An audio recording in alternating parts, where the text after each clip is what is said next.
What should you do if you're talking to someone, like someone that matters, a client or a prospect, and you know you're supposed to find everything they're saying interesting, you're supposed to be engaged, but you just think they're boring? What do you do? I recently took the train from Connecticut into New York City to deliver a keynote for an incredible group of live event planners and event managers and people in the live event space. These are people who, for the last 2 years, have been completely decimated by the effects of the pandemic on the live event industry. Some of them were furloughed or laid off in the worst possible cases, and others just ended up in temporary roles doing things that were not what they ever signed up for, not exciting, and just kind of had the life and energy beaten out of them. But finally, we can come back out, we can get into the real world, and for many of these people, this was like their first gentle steps back into the world of live events. And I had been asked to come speak with them to hopefully inspire them and also remind them of why live events are so important, why the work they do is so critical. It was a really lovely evening full of passion and energy and sharing stories, and I did a whole vlog about it, which you'll find at the link in the description. But during the Q&A, somebody asked me that question: what do you do if you're supposed to be interested in someone like a client or a prospect, but you just don't find them interesting? And it's a great question. And the answer is painfully simple.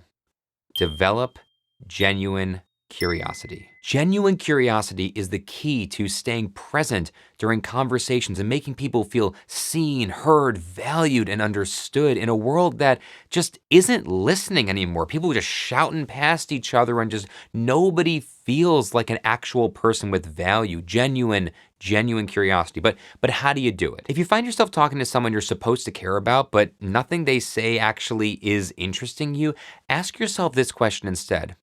What is it about this topic that this person finds so interesting that they feel the need to tell me about it? Right? In other words, what does this person care about the thing that they're telling me? So you're shifting the focus here from the content itself to getting curious about why this person finds something so interesting that maybe you don't find interesting at all. The question is, why are they interested in this thing that you find so boring? Just asking yourself that question will completely shift the spotlight from a self-centered or selfish point of view, what's in it for me, to a selfless, empathic point of view, what's in it for them. This allows your conversational partner's values and beliefs to come into the spotlight. And if there's anything we know for sure, values and beliefs are actually where we connect with people. It's rarely the facts or the content itself of a conversation that connects us with someone else. It's what they believe fundamentally, the underlying root cause of what drives them and what in turn is driving that conversation. What are this person's hopes, dreams, desires, worries, concerns, and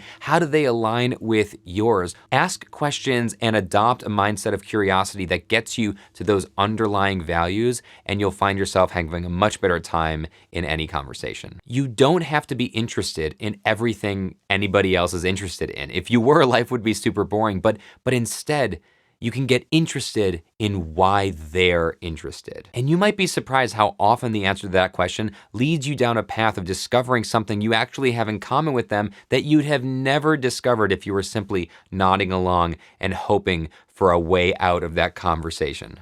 Well, that's it for this week, and if you want to stop cringing and start connecting, I have a great resource for you. 7 ways to talk to anyone without looking like an idiot. You can get it right here at softskillsarehard.com. And to dive deeper into the topic of curiosity, I highly recommend the work of Cal Fussman, the legendary journalist, award-winning interviewer, and I had the incredible honor of sitting down with Cal. He's one of my heroes on my podcast, Beyond Networking, just a couple of seasons ago. You can check that out at the video on the screen right now.